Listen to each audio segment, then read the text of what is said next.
सरसगड़ पूरी कर्ज माफी, साथ ही खेती माल को योग्य भाव, गए हुए खरीफ हंगामा की पीक बीमा की रकम किसानों के खाते में जल्द जमा करें, ऐसे मांग का निवेदन सेलू के तहसीलदार को दिया गया। 6 जुलाई 2024 को शेतकरी आक्रोश मोर्चा निकाला गया। महाविकास आघाड़ी के माजी आमदार विजय भांबड़े इनके नेतृत्व में ये शेतकरी आक्रोश मोर्चा सेलू शहर के लोकमान्य टिळक पुतळे के पास से शुरू किया गया। नूतन रोड मार्ग से ये मोर्चा तहसील लाया गया, साथ ही सभा का आयोजन किया गया। इस वक्त वहां पर हेमंतराव आडड़कर, अशोक काकड़े, राजेंद्र लाहने, राम पाटिल, पुरुषोत्तम पावड़े, नामदेव डक, पवन आडड़कर, सुधाकर रोकड़े, रंजित गजमल, निर्मला लिपने, गोरख भालेराव, एडवोकेट बाड़ा साहेब रोडगे, शेख समीर, मस्जिद बागवान इनकी मौजूदगी रही। किस तरह की प्रतिक्रिया दी है, आइए जानते हैं। आप देख रहे थे लोक पुकार न्यूज चैनल। अगर आपने हमारे लोक पुकार न्यूज को अभी तक सब्सक्राइब नहीं किया हो तो जल्द करें, लाइक करें, शेयर करें, कमेंट जरूर करें। अभ्यास करायचे, त्यांचं सारखं लक्ष होतं। पाथरी तालुका जसा सुजला झाला तसा शेलू तालुक्याला 100% पाणी मिळायला पाहिजे हे त्यांचं मुख्य ध्येय होतं, परंतु त्याच्याकडे आज कोणाचंही लक्ष नाही। तर याच्यासाठी आपल्याला भांबळे साहेब पुन्हा एकदा मोर्चा काढावा लागेल, लोकांना याच्यात सहभागी करावं लागेल, खेड्यापाड्यात लोकांना याची जनजागृती करावी लागेल आणि 100% धरण बांधणं आणि 132 वीज केंद्र करणं ह्या दोन गोष्टी अति महत्वाच्या आहेत। त्याबरोबर MIDC झाली पाहिजे, कारण MIDC होती का नाही काही माहित नाही, कारण आता या सरकारच्या काळात बरेच उद्योगधंदे गुजरातला गेले। हाय नाही ते आपल्या निधी आहे, म्हणून आपल्याला शेतकऱ्याला पूर्ण भावा बहिणीला विनंती आहे की लोकसभेला जसं आपण मतदान केलं, लोकसभेला काय केलं तुम्ही? आघाडीच्या लोकांना सहकार्य केलं। का सहकार्य केलं? तर फडणवीस सरकार त्यांच्या मागे 2 पिंटू गदा, एक शिंदे आणि दुसरा अजित, हे दोघं त्याच्या मागे लुडबुड करते। शिंदेला पुढं करते, त्या काही बोलता येत नाही, फडणवीस डिस्प्ले देते आणि दादा हसते नाही असं डोक्यात रुमाल फिरतो। तर अशा ह्या गोष्टी या ठिकाणी झालेल्या आहेत। राजेंद्र काकांना अशोकरावांना सांगितलं की लोक कशामुळे गेले तिकडे, हे लोक सगळे ईडीमुळे गेले। याला महाराष्ट्राचं काही घेणं देणं राहिलेलं नाही, याला फक्त स्वतःची संपत्ती, स्वतःचं घर आणि स्वतःची इज्जत आणि पद पाहिजे, त्या पदामुळे ते त्या ठिकाणी गेलेले। तर या लोकांना अक्कल घालवायचं काम, जसं आता सांगितलं अशोक नारायण शहाजी बापू कुठे गेले? गुवाहाटीला 50 खोके एकदम ओके, 50 खोके बाहेर काढा, त्याला घरी पाठवा, कारण आता त्यांचे पैसे घेऊनच आपल्याला मोठं व्हायचंय आणि भांबळे साहेबांना मतदान द्यायचं, ही गोष्ट लक्षात ठेवा। या सर्व गोष्टीचा विचार करून ऊन खूप झालंय। शेतकऱ्यावर बोलायचं खूप आहे, मी देखील शेतकरी ते, शेतकऱ्याचे प्रश्न खूप असतात, ते कधीच सुटत नाही। देव जरी वरून खाली आला तरी सुटणार नाही, परंतु म्हणणं एकच असते, आता MSP वाढ केली, सगळ्या लोकांना वाटत होतं की 6100 रुपये सोयाबीनला भाव मिळेल आणि 12,000 नाही तर 8,000 8,500 तरी कापसाला मिळेल, परंतु काय केलं? 400 रुपये माणूस फोडून शरद पवारला पूर्ण भारतात फिरू नये म्हणून त्यांच्या घरात फूट पाडून त्यांना त्या एका ठिकाणी अडकवलं। त्या बिचाऱ्याचे प्रयत्न पहा, 8 खासदार त्यांनी निवडून आणले आणि त्यांच्याच मेहरबानीनं उद्धव साहेबांचे 9 आणि काँग्रेसचे 13 आणि एक अपक्ष असे 14 लोक निवडून आले, असे एकूण 32 लोक निवडून आले। 32 लोक जर आज निवडून आले तर जवळजवळ 180 जवळजवळ लोक विधानसभेचे आपले निवडून येतात, परंतु पवार साहेब म्हणतात की 155 लोक आम्ही निवडून आणू। तर या पवार साहेबांच्या विचाराला आपण सर्वांनी सहमत होऊन 150-55 लोक राष्ट्रवादी काँग्रेस शरद पवार आणि या माझ्या सर्व शेतकरी प्रमुख नेत्यांची भाषण झाली, मी सगळ्यांची भाषण ऐकत होतो।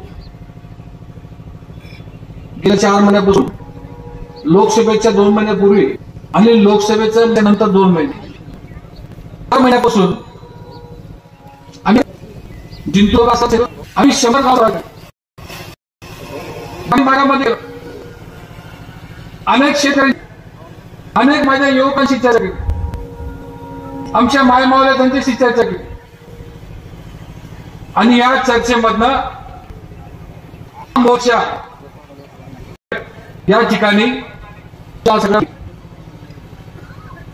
अनेक गावांमध्ये गेलो. पहिला प्रश्न माझ्या समोर लोकांनी मांडला तो कोणता? या मतदारसंघामध्ये मागच्या वर्षी आणि पीक विमा भरला. ते पीक विमा म्हणजे 1 रुपया. सरकारनं घोषणा केली की आता शेतकऱ्यांना पैसे भरायची गरज नाही, फक्त 1 रुपया भरा आणि पीक विमा काढा. आम्ही सरकारचं स्वागत करतो, परंतु शेतकऱ्यांचा पीक विमा हे भरला कोणी याचाही अभ्यास माझ्या प्रत्येक शेतकऱ्याने केला पाहिजे. लोकांना वाटतंय की हा पीक विमा भरला कोणी. माझ्या शेतकऱ्याला सांगायचं की तुमचा पीक विमा त्यांच्या घरून आपण जीएसटी भरतोय, आपण जे टॅक्स भरतोय, टॅक्स आणि जीएसटीच्या माध्यमातून पीक विम्याचा हप्ता सरकारने भरलेला आहे. तुम्हाला लक्षात आलं पाहिजे की सरकार किती हुशार आहे. तुमचेच पैसे आणि त्याला भरले, ही बाब तुमच्या सगळ्यात झाली पाहिजे.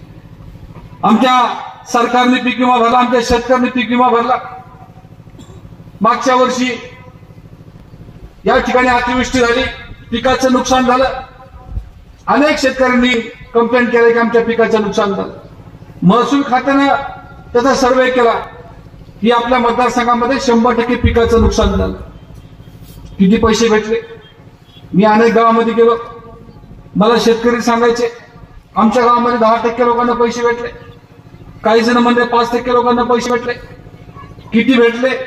एक जण तर मला 200 रुपये भेटले, एक जण मला 500 रुपये भेटले. मला शेतकऱ्यांना 2 गोष्टींचा उल्लेख या ठिकाणी करायचा. पीक विमा म्हणजे काय? महसूल खात्यांकडे सगळे आकडेवारी आहे की काय नुकसान झालेलं आहे.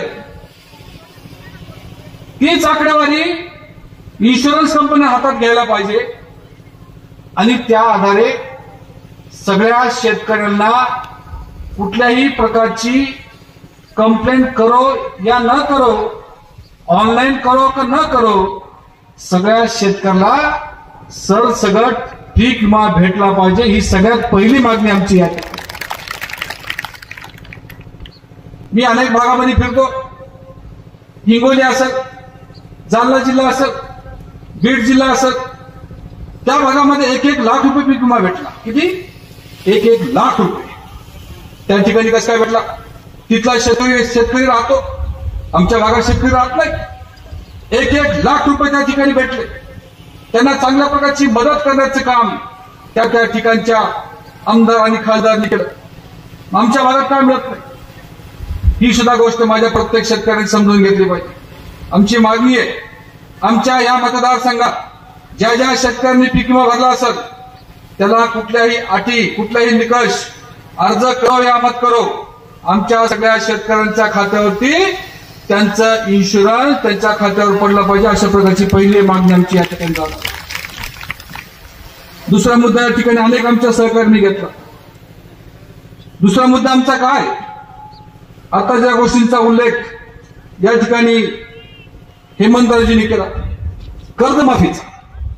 मी 2014 मध्ये या मतदारसंघाचा तुम्ही सगळ्यांनी मला आमदार केलं. आमदार झाल्यानंतर आम्ही सगळे आमदार पक्षाचे आमदार होतो. आम्ही 2 दिवस विधानसभेचं अधिवेशन चालू दिलं नाही, अधिवेशन बंद केलं. आम्ही मागणी केली, आमच्या शेतकऱ्याची कर्जमाफी करा. आमचा शेतकरी आज आत्महत्या करतोय, त्यांना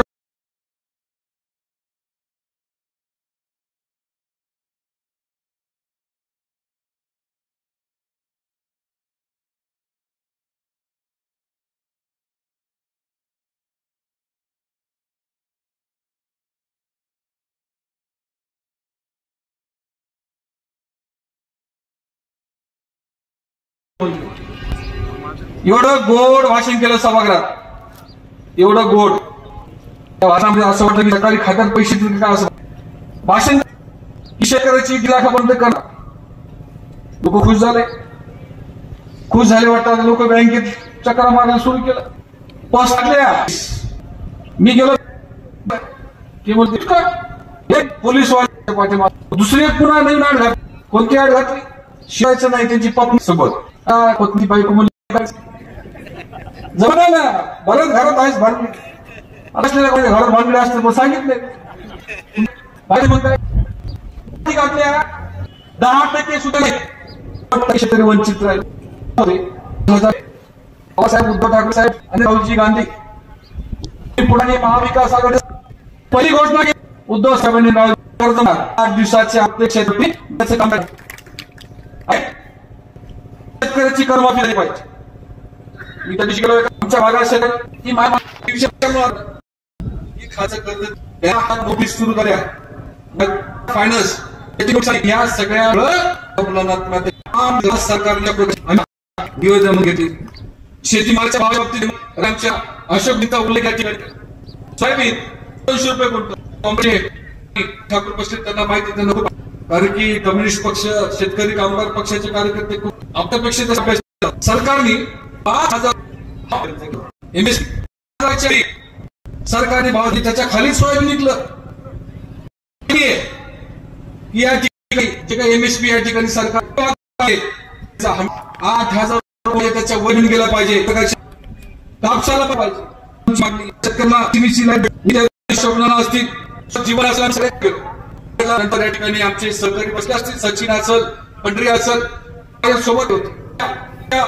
माझा ओबीसी बांधव प्लॉटवर मी त्यांना विचारलं तुमच्या अडचणी काय. मायामाऊली त्या ठिकाणी आली आणि त्या मायामाऊलीने मला सांगितलं साहेब म्हणजे तुम्ही गावात आले बरं झालं म्हणले. म्हणजे काय झालं 6 महिन्यापासून आम्ही अंधार किती 6 महिने का अंधारात म्हणजे काय MSPच्या अवस्था 6 महिने आणि 6 त्या अधिकाऱ्यांना फोनची लाईन सुरू करून द्यायसाठी जर खेड्यात लाईट राहत नसेल तर माझ्या शेतातला होईल. मागणी आहे की आमच्या शेतकऱ्याला 18 तास लाईट भेटेल. MSPचं 132 kV झालं पाहिजे. आम्ही सगळे सहकारी आमदार असताना आम्ही या मतदारसंघात 3 ते 32 kV नाही काही माहित नाही त्याची तारीख नाही त्याचा वार नाही मुहूर्त इतकं मंद झालं मला तर काही समजत नाही. पण आम्ही या मतदारसंघात 7 ते 33 kV उभे केले. जिंतूरमध्ये 4 केले. आजही त्या 33 kV ची लाईट लोकांना पण या मतदारसंघात एकही 33 या 4.5 वर्षामध्ये एकही 33 kV झालेली ही सुद्धा गोष्ट माझ्या प्रत्येक शेतकऱ्यांना समजून घेतली पाहिजे. म्हणून आमची मागणी आहे की 18 तास लाईट आमच्या शेतकऱ्यांना भेटली पाहिजे. असे मुद्दे या ठिकाणी जवळपास आपण जनावरांमुळे त्या ठिकाणी त्या दिवशी आम्ही निपाण टाकलेले गेलो. आमचे गिरामोगी साहेब बसले आमचे माऊली या ठिकाणी बसले. त्या दिवशी मला त्यांनी सांगितलं की चला आमच्या गावात या. एका जनावरांमुळे त्या ठिकाणी एका माझ्या शेतकऱ्याचा मृत्यू त्या ठिकाणी झाला. आमची मागणी आहे की जो शेतकरी त्याच्या शेताला चांगल्या प्रकारचं तार कुंपण बल या ठिकाणी सरकारनं करून दिलं पाहिजे. त्याला आर्थिक मदत सरकारने केली पाहिजे. ती पण आम्ही मागणी या ठिकाणी केली. अशा अनेक मागण्याचं निवेदन घेऊन आपण आजचा आक्रोश मोर्चा या ठिकाणी आपण काढलेला आहे. आणि हे सगळं निवेदन आपल्याला त्या ठिकाणी तहसीलदार साहेबांना द्यायचंय आणि ही मागणी आपल्याला सरकारकडे या ठिकाणी करायची. मला मित्रांनो काही गोष्टींचा उल्लेख या ठिकाणी करायचा. आपल्या जिल्ह्याला पालकमंत्री कोण आहे शोध घ्या. किती बदल पालकमंत्री 3 झाले. सावंत फोटो पाहिला कटआउटवर फेसबुकवर ते तर आमचे खूप मित्र आहेत. पण मी पदाला बोलतोय मी वैयक्तिक त्यांना बोलवलं. एखादा पालकमंत्री काय झालं दुष्काळ झाला काय झालं माणसाचं काय नुकसान झालं पीक विमा भेटला का नाही कर्जमाफी झाली का नाही PM किसानचे पैसे भेटले का नाही. एका वर्षात एकही पालकमंत्री या जिल्ह्यामध्ये आला नाही. दुर्दैव आहे.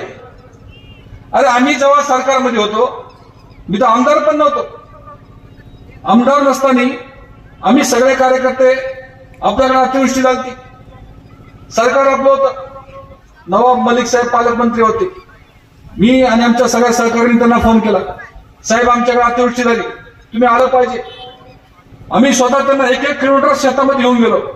देवगाव फाट्यावरती घेऊन गेलो आम्ही त्यांना. या ठिकाणी आमचे माऊली बसले देवगाव त्यांना विचारा 1 किलोमीटर त्यांना पायी शेतामध्ये नेलं. डेंगरी पिंपळगावचे आमचे या ठिकाणी कार्यकर्ते बसले. डेंगरी पिंपळगाव शेतामध्ये घेऊन गेलो. आमच्याकडे चांदज नावाचं गाव आहे त्या गावामध्ये शेतकऱ्यांच्या शेतावरती घेऊन गेलो. नुसतं घेऊन नाही गेलो, नुकसान दाखवलं आणि पालकमंत्री महोदयाला सांगितलं की शेतकऱ्यांना मदत झाली पाहिजे.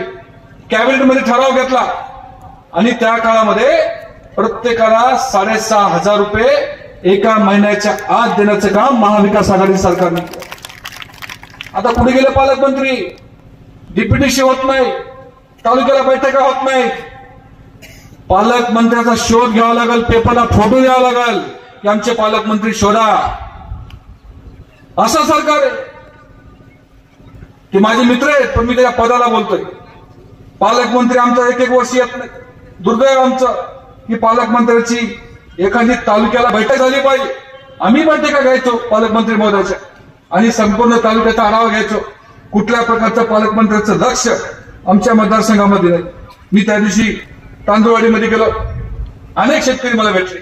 त्यांनी सांगितलं की आमचा पीक विमाच भरला जात नाही. त्याच्यामध्ये आता पीक विम्यामध्ये आठ घातली. एखाद्या शेतकऱ्याचं नाव चुकलं तर ते दुरुस्त झाल्याशिवाय पैसे भरून घ्यायचे नाही. आम्ही तहसीलदार साहेबांना निवेदन दिलं की तुम्ही तात्काळ लोक द्या, ज्या शेतकऱ्यांचं नाव सुकृत करून मदत करा. या प्रकारचं निवेदन आम्ही त्याच्यामध्ये सुद्धा आजचा मुद्दा आपण या ठिकाणी घेतला. एमआरजे सुद्धा चालले तुम्हाला माने या ठिकाणी मला मिल्या बरोबर ना. अशोकराव उफाळे सांगा 4 ते शेतकऱ्यांचे प्रस्ताव मंजूर झाले. शेतकऱ्यांना गव्हर्नमेंटची योजना आहे, त्यांना लाभ भेटला पाहिजे. मला अनेक शेतकरी साहेब म्हणले ते आमची कामं बंद पडले. कशामुळे बंद पडले? ते म्हणले आमदार महोदयांनी आमचा एलक्यू केला. कशामुळे केला? म्हणजे आम्हाला भेटलंच नाही. एलक्यू केलं म्हणजे काय? भेटलं म्हणजे काय? अधिकाऱ्यांनी भेटलं पाहिजे तर आम्ही कामं सुरू करू. या मतदारसंघातले वृक्ष लागवडचे 3,500 ते 4,000 शेतकऱ्यांची कामं बंद पडली. आज ते शेतकरी चकरा मारते की आमच्या कामाचं काय? त्यांना मदत होत नाही. काही काळजी करू नका. सरकारला आता आपण मागणी करतोय 2 महिने वाट बघा. हे सरकार यावेळेस तर याचा कार्यक्रम होणार आहे, काही काळजी करू नका. आणि कार्यक्रम झाला की प्रत्येकाच्या खात्यावर पैसे पाठवण्याची जबाबदारी आम्ही सगळे कार्यकर्ते घेऊ आणि त्यांना मदत करण्याचं काम घेऊ. अशा प्रकारचा विश्वास मी आजच्या कार्यक्रमाच्या निमित्ताने या ठिकाणी व्यक्त करतो. अनेक गोष्टींचा उल्लेख या ठिकाणी केला. या मतदारसंघामध्ये कालच्या लोकसभेच्या निवडणुका झाल्या, कसा कार्यक्रम झाला? अरे काहीतरी लाजा शर्मा आहेत का? हिंदू मुस्लिमचे भांडण लावायचे, ओबीसी ओपनचे भांडण लावायचे. कामाचं काय? मायाचा पत्ता नाही. कामाचं काय? अरे आम्ही सगळे 18 पगडतात, तिचे लोक आता एक झालं. स्टेजवर बसलेले आमचे सर्व धनगर बांधव, आमचे मुस्लिम बांधव, आमचा ओबीसी बांधव, आमचा आदिवासी बांधव, आमचा मराठा समाज. आम्ही इतके येडे नाहीत, दुधखोळे नाहीत की आम्ही जातीमध्ये भांडण बसू. आम्हाला सगळं कळालंय. आम्हाला आमच्या हक्काच्या मागण्या पाहिजेत. आम्हाला विकास पाहिजे. आम्हाला आमच्या मतदारसंघातले कामं पाहिजेत. आम्हाला आमच्या मुलीला शिकवायचंय, आमच्या मुलाला शिकवायचंय. हे कामं करण्यासाठी आम्ही सर्व बहुजन समाजाचे लोक आता एक झालोय. आणि हे एकजूट कालच्या लोकसभेला तुम्ही सगळ्या लोकांनी दाखवून दिलेली आहे. याच्यात कुठल्या प्रकारचं दुमत? या महाराष्ट्रामध्ये बघा 3 नेते कसे काम करतात. पवार साहेब, उद्धव साहेब, राहुलजी गांधी. अरे मनमोकळेपणाने देतात ते पैसे, असे डोके लढत नाहीत. कोण डोके लढवलं तिकडं? इकडे कोणी डोके लढत नाही. मी तुम्हाला आता ठाम सांगतो. काल परवा आमची व्हिडिओ कॉन्फरन्स झाली. जयंत पाटील साहेबांना मी 2-3 गोष्टींचा उल्लेख मी त्या ठिकाणी केला. मी म्हणला की महाविकास आघाडीचा जो जाहीरनामा येईल त्याच्यामध्ये 2-3 गोष्टींचा उल्लेख या ठिकाणी करा. मला जयंत पाटील साहेबांनी काय उल्लेख करायचा? मी म्हणला पहिला उल्लेख करा, या महाविकास आघाडीचा जर मुख्यमंत्री झाला तर पहिली घोषणा करा, ज्या शेतकऱ्यांनी कर्ज भरलं नाही त्या सगळ्या शेतकऱ्यांची कर्जमाफी करण्याचा निर्णय तुम्ही घेतला पाहिजे. हा पहिला मुद्दा घ्या. मी सांगितलं मला तो काय, जे काही या विमा अटी घातल्या, फॉर्म ऑनलाईन करा. पुन्हा ते काय करते माहिती? विमा हुशार येते. आता मला सांगा 2 हेक्टर क्षेत्रफळ, त्याचं सगळं नुकसान झालं तर 2 हेक्टरचे पैसे भेटायला पाहिजे. ते तसं करत नाही. 10 गुंठ्याची 5 गुंठ्याचे, अरे का भीक द्यायले का? मग मी जयंत पाटील साहेबांना सांगितलं, हे विमा कंपनीवाले बदमाश झाले, या विमा कंपनीचे नियम बदला, सरसगट शेतकऱ्याला पीक विमा भेटला पाहिजे, ती सुद्धा महाविकास आघाडीच्या जाहीरनाम्यामध्ये उल्लेख केला पाहिजे. तिसरी मागणी मी करायला सांगितली, जे आमच्या शेतकरी शेतात जनावर जाते, त्या जनावरांमुळे नुकसान होते, हरणं जाते, कावीट जाते, अरे हरणं धरलं की आपल्यावर केस होईल. तर तशा शेतकऱ्याला सुद्धा 5 एकरचा शेतकरी असेल तर द्या 2 लाख रुपये, काय फरक पडायला, ते करा ना कंपाऊंड वॉल, तार फिनिशिंग. ती सुद्धा मागणी मी करायला सांगितली. म्हणजे महाविकास आघाडीचा जो जाहीरनामा निघणार आहे, त्या जाहीरनाम्यामध्ये हे सगळे मुद्दे घ्यायला मी स्वतः सांगितले. काही काळजी करू नका, आपलं सरकार असं काही वांजुटलं सरकार नाही. आपलं सरकार जेव्हा येईल, अरे मन मोकळेपणाने देऊ, काही चिंता करू नका, व्याजात सकट देऊ, काही काळजी करू नका, आणि अशा खोट्या घोषणा मिळणार नाही. आता नवीन योजना काढली, चांगली गोष्ट आहे, काढा, आमच्या मायमौल्य द्या ना पैसे, पण काय एवढी लाईन लागली, सर्व्हर डाऊन झालं. मी काल गेलो जिंतूरच्या तहसीलला, राशन कार्डच्या विभागामध्ये हे 200-300 लोक मिळेल. काय झालं, राशन कार्डचं चाललं म्हणले. म्हणजे किती राशन कार्ड? 5. सरकार गोष्ट आहे, झालं तर या ठिकाणी जनते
मी आता सांगितलं की 4 महिन्यापासून संपूर्ण मतदारसंघाचा दौरा केला. या दौऱ्यामध्ये अनेक शेतकऱ्यांचे प्रश्न समोर आले.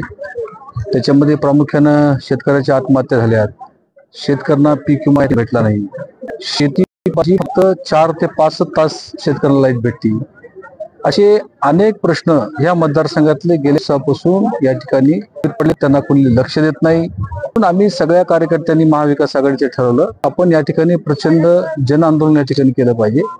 आणि आज आमच्या 19 मागण्या, ज्या गोष्टींचा उल्लेख मी आता माझ्या भाषणामध्ये केला, त्याच्यात आमची पहिली मागणी आहे की शेतकऱ्यांचं सरसगट त्यांना पीक विमा भेटला पाहिजे. पहिली मागणी आम्ही त्या ठिकाणी केलेली आहे.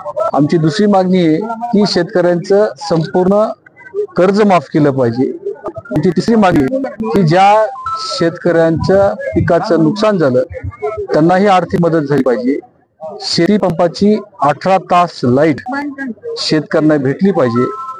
अशा अनेक मागण्या घेऊन आजचं हे आंदोलन आम्ही सगळ्या कार्यकर्त्यांनी ठेवलंय आणि आम्ही सरकारला अल्टिमेट दिला की 3 महिन्याच्या आत हे सगळे निर्णय घेतले पाहिजे. जर या ठिकाणी सरकारनं हे निर्णय घेतले नाही तर आणखीन खूप मोठं एक आंदोलन जिल्हा पातळीवर आम्ही सगळे महाविकास आघाडीचे कार्यकर्ते व शेतकरी मिळून खूप मोठं जन आंदोलन पुढच्या काळात आम्ही नक्कीच करू आणि सरकारला या सगळ्या मागण्या मान्य करण्यासाठी भाग पडू. अशा प्रकारचं आजचं या आंदोलनामध्ये आम्ही सगळ्या कार्यकर्त्यांनी निर्णय घेतलेला आहे.